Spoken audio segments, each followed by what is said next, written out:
All of the Spider-Man films tend to feature the same elements over and over again. While a lot of it's worked well for the character for about 60 years, you could go to the theater and play Spidey bingo pretty easily. Here are things that we see in every single Spider-Man movie.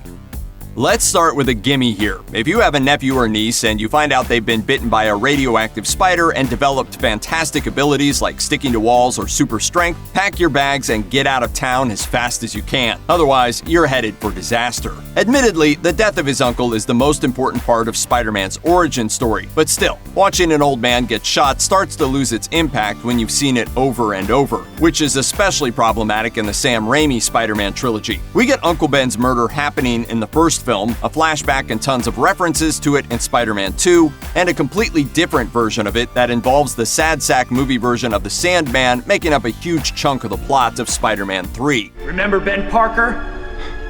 The old man you shot down in cold blood? It should probably be noted that this particular brand of tragedy isn't limited to Ben. In Spider-Man Into the Spider-Verse, Miles Morales watches as his own uncle is killed in front of him. As for the MCU, those movies have managed to avoid even a mention of the late Ben Parker so far, with only a couple of oblique references to Peter's defining tragedy.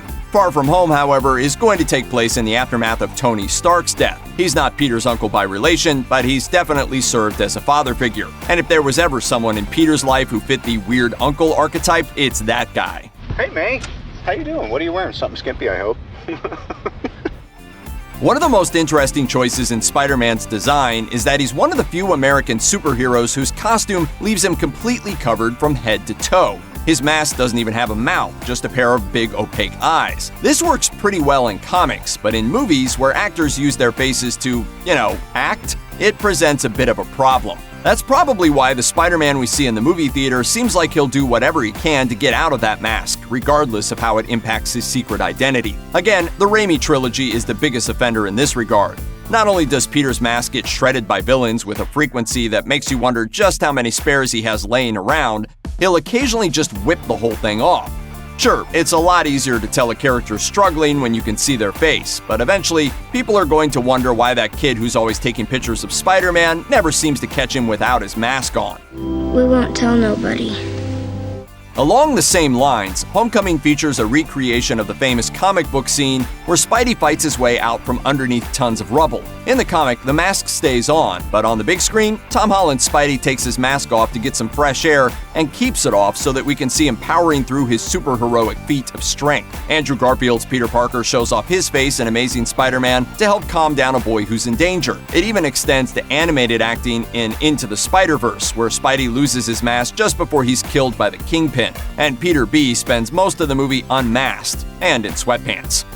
There are very few things that superhero movies love as much as a good old-fashioned dose of crucifixion imagery. You might recall the scene in Man of Steel, for instance, where our hero's ghostly space father tells the son he sent to Earth that he can save everyone, prompting Superman to stick his arms out and start hovering in a pose that's pretty familiar to anyone who's ever been inside a church.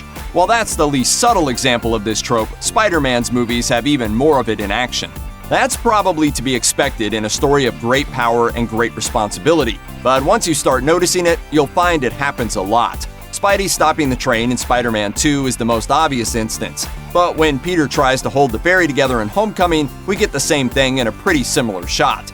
Spider-Man 3 even has an entire sequence that takes place in a church, finally adding parasitic alien symbiotes to classic biblical imagery. Into the Spider-Verse actually manages to parody the movie's crucifixation twice in the first 2 minutes, including a shot showing a Spidey bathed in rays of sunlight that give him just a tiny bit of a halo.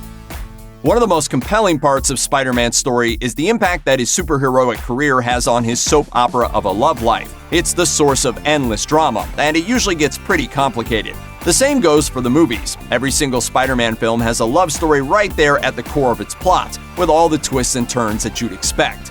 In the Raimi films, it was Peter's on-again, off-again relationship with Mary Jane Watson, which started out complicated and only gets more tangled as the films continue, especially when Gwen Stacy shows up in Spider-Man 3.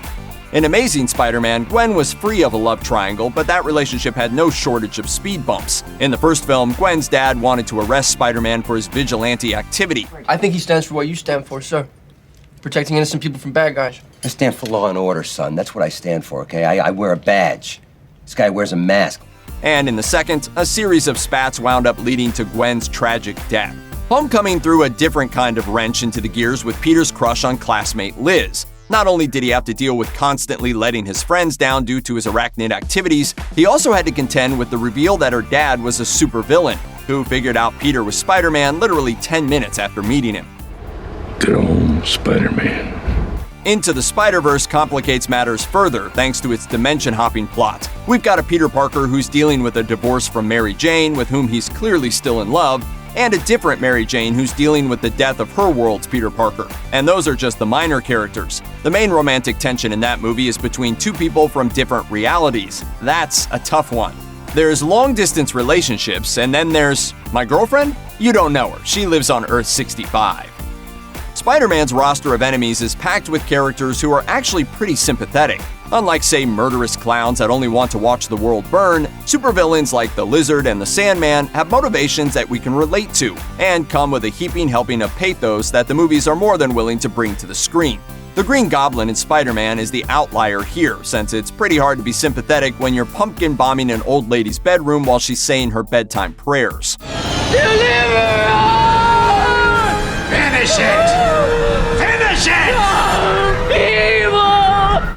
Then again, even he has a scene where Norman Osborn is being tormented by his own alternate personality. Doc Ock in Spider-Man 2 is shown to be a pretty decent guy before he's driven to multi-armed criminal insanity. And in Amazing Spider-Man, Kurt Connors the Lizard just wants to regrow his lost arm. The Vulture in Homecoming is maybe the least sympathetic guy of the bunch. I'll kill you and everybody you love. For all his talk about sticking up for the little guy, Adrian Toomes drives a Jaguar and owns a massive house in New York City, bought and paid for with the profits from his high-tech arms dealing business. But still, his stated motivation of wanting to take care of his family is hard to argue with, and if nothing else, he keeps Peter's identity a secret rather than seeking revenge. Into the Spider-Verse goes the furthest with this. Not only do we see the Prowler as a regular guy hanging out with his favorite nephew, but even the Kingpin has a shred of sympathy in there. Yes, he kills Spider-Man with his bare hands and had a plan that might have destroyed all of reality, but it all comes from his desire to see his wife and son again. Their methods are bad, but their desires are very human, and pretty far from world domination. In his first appearance, Spider-Man didn't start out with his familiar spider suit. Instead, his first outing after getting his powers was in a pretty terrible homemade ensemble, and that's an idea that the movies have kept around. There's always a bad costume first. In Spider-Man, it was a recreation of a scene from the original comic where he fought a pro wrestler while wearing a sweatsuit and ski mask tricked out with a stenciled spider on the chest. In Amazing Spider-Man, it was a red mask with dark wraparound shades. The MCU actually flipped the script a little by starting Peter off, at least as far as the audience is concerned, in a comics-accurate version of his famous red and blue suit, provided by Tony Stark. It's only at the end of Homecoming that he goes back to his homemade hoodie. Into the Spider-Verse, however, takes the cake on this particular trope, with bad costumes all over the place. Not only does Peter spend most of the movie rocking sweatpants and mismatched shoes, but Miles Morales doesn't get his costume until the very end. Before that, most of his spidery adventures take place while he's wearing a cheap Spider-Man Halloween costume, purchased, of course, from smiling Stan Lee. No refunds. Incidentally, these are all just bad costumes. If you're looking for the evil costumes, well, that's a different guy. Outstanding! Now, let's bite all the heads off and pile them up in the corner.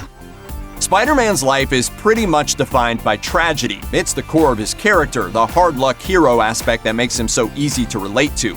But if the movies go back to that well all the time, it gets both boring and a little too depressing. As much as we like watching him get knocked down, it's always better to see him get back up again. That's why the movies always show us something to remind us that being Spider-Man is actually kind of awesome, and more than a little fun. But after everything, I still love being Spider-Man.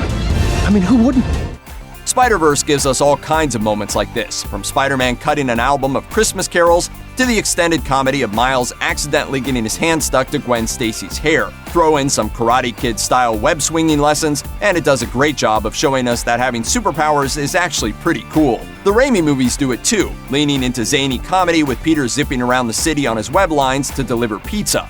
He even looks like he's having fun with that dance number, even if no one else is. Amazing Spider-Man 2 takes that to the next level, with Spidey getting to his graduation through a series of wild rides and slapstick crime-fighting hijinks. It's Homecoming that does this best, though, with the montage of Peter's after-school activities as the friendly neighborhood superhero.